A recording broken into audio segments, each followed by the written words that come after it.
If you're that depressed, reach out to someone. And remember, suicide is a permanent solution to temporary problems. So, how many of you loved Robin Williams? Show of hands. How many of you knew that he was suicidal? Robin Williams was dealing with Parkinson's, anxiety, depression, and paranoia just before he committed suicide. Along with Williams, thousands of kids and adults go through suicide thoughts every day. Suicide is the third leading cause of death in the U.S. in ages 10 to 24, and the National Suicide Prevention website says that in 1 year, 4,600 people will commit suicide. 4,600 people adds up to about 10,000 others in pain because they just lost someone they loved. Uncovering the reason for an individual suicide death is complex and challenging, but it is said that 90% of the time, a suicidal person has a mental disorder that is treatable, and this is why I think suicide is preventable. It's just a cry for help. I have a story of a 15-year-old girl who committed suicide.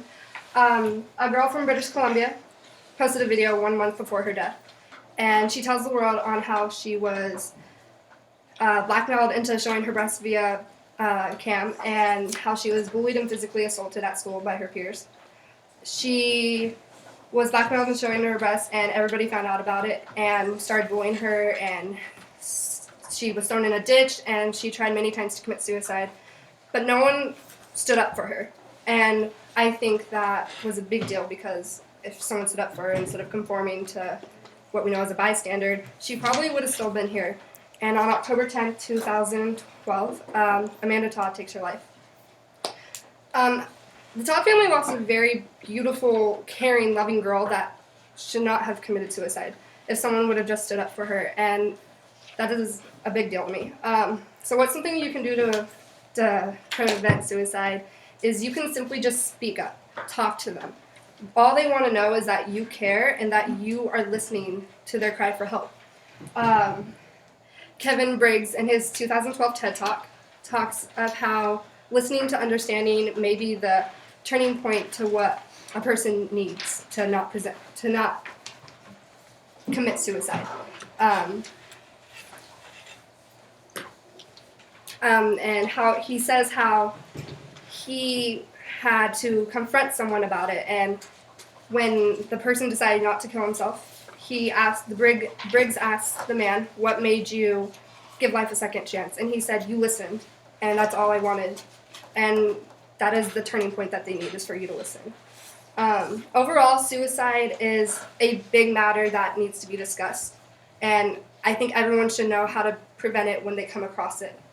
In 2012, I was at my best friend's house, and she had asked me to get something out of her box in her closet, and when I opened the box, I found a bottle of pills and her suicide note. And I didn't know what to expect. I knew that she was dealing with depression and anxiety, but I didn't really think she would head to that situation. And I read the note, and I turned around, and she just kind of stared blankly at me because I just found her suicide note.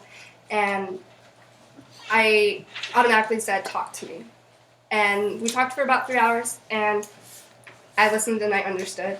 And on December 12th, she came over to my house, and we sat down, and she said, "Today was the day I was going to kill myself."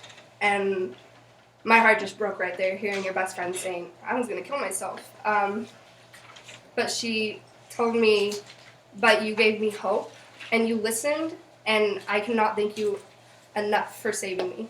And I just cannot forget those words, because they had such an impact on me, because I just saved my best friend's life.